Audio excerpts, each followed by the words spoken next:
Welcome to Sark's first vidcast for Lagwar.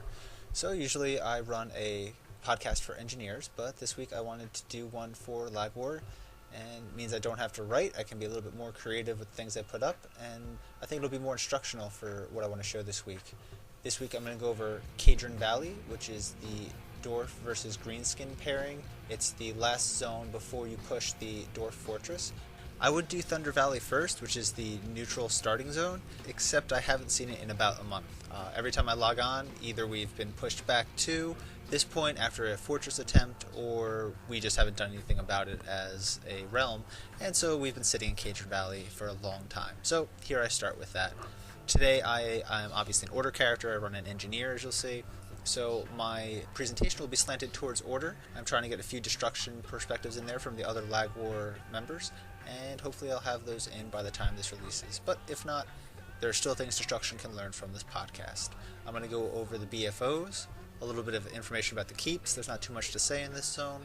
And then at the end I'm going to show some of the better spots to gank and hide in, which is really great thing for this zone. It's very narrow passages everywhere. If you've ever been in, you'll know that you're pretty much funneled into tight areas whenever you want to travel between BFOs or keeps, and this really forces RVR between people. You can't really be ships passing in the night, which is something that I do like about the Dwarf zone.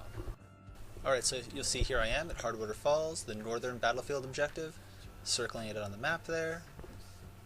And there it is in front of me. It's order controlled, so I can get nice and close. You'll see one of the first things you'll notice as you come from the Order War Camp are those large rocks to the right, and you can actually get up on them. They look pretty steep, but you can run right up. And if you're mounted, you can actually run from the first one, jump over there, get to the second one, and be here. This is actually a much harder rock for people to run up. Easy to get down, obviously, but you'll see there's a little bit of a trick before you can get up there. Ta-da! So that's one of the high points in the area if you're ranged or if you're a support healer and you want to have line of sight for all of the people. A great spot about Hardwater Falls is the actual waterfall. If you're in here, you can't really see it because I'm on my own character. Your character name is very hard to see. It actually gets grayed out. You can still be seen, but you tend to get ignored if you're in there. On the south side of the battlefield objective, you'll see there's only one narrow approach that all of the other realm will have to come up, so it's a great place to defend from. If they want to charge up that hill, you guys are going to be in great shape. You have a very protected bluff right there. And then to the west, you'll also see there's a nice sharp cliff here that you can knock people down. So if you have your healers arranged, stand here, and you have an Iron Breaker or whoever's capable of knockback on your realm, stand over there to knock them off that cliff. It's a great way to take them out of combat. So the next objective is Ice Hearth Crossing, which is in the cave here. I'm going to do 2x speed because it's a pretty long walk. It's obviously very narrow, very confined here. You can pass through it more quickly if you have a guild banner deployed. And you can see here that you have line of sight down there if you're ever attacking a warband from the right and left sides, but there's an invisible wall so you can't fall down. So as I'm running through here, you can again have a guild banner deployed to move faster. This is a great spot if you're outnumbered in the zone, where numbers really count for very little because they're confined so much in this space. As long as you have your tanks in front and you have a lot of AoE, the opposite realm will be much more confined and you can put out more damage. So it's a great place to try to fight larger numbers. This corner right here is another great spot because you can try to get their melee to line of sight their healers right when they come around it if you're hiding in the right spot. So I come through, I'm going to open the map. You'll see that you can actually double team a warband inside there by going through the PvE route. You guys can have one group by the war camp, one group there, and sandwich them. Next up we have Gromrel Junction, which is the western BFO. So you'll see here we have a very first-person shooter-like map, lots of buildings, lots of things to line of sight around.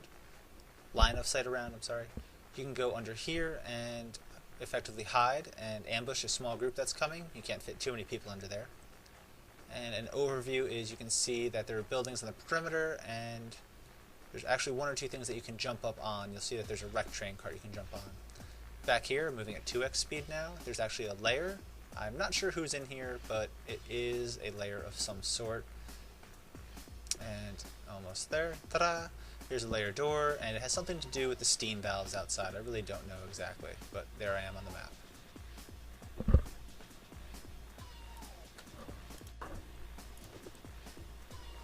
Alright, next up we have the eastern battlefield objective. And you'll see here that's very open. So there's not too much to do here, not too many places to hide. If you do want to set up an ambush, you can run back here. There's some trees that you could hide at least a few people behind, probably not a whole warband, but you could let Destro engage those NPCs and then come out and surprise them. Alright, next up I'm going to show you a little bit about the South Keep. There's a few places, a few rocks and things you can do this on, but here's a particular tree. This is right near right in between the two posterns. You can run up this tree, and I'm going to zoom my camera in, but you'll have a good line of sight from people up on that wall, and you can see for pretty good ways. So this is actually a great spot to attack people on the wall from if you're trying to prevent them from letting people into their poster. Now I'm up at the Northern Keep, and there's a very similar spot up here, but this one is actually significantly better than the one at the South Keep. You get on this rock, and you can see straight ahead. The really nice part here is if you get a Destro that comes a little bit too far to the right, you can use a knockback, or a range knockback if you have one, to knock them off that wall. Otherwise, keeps are pretty much just normal keeps.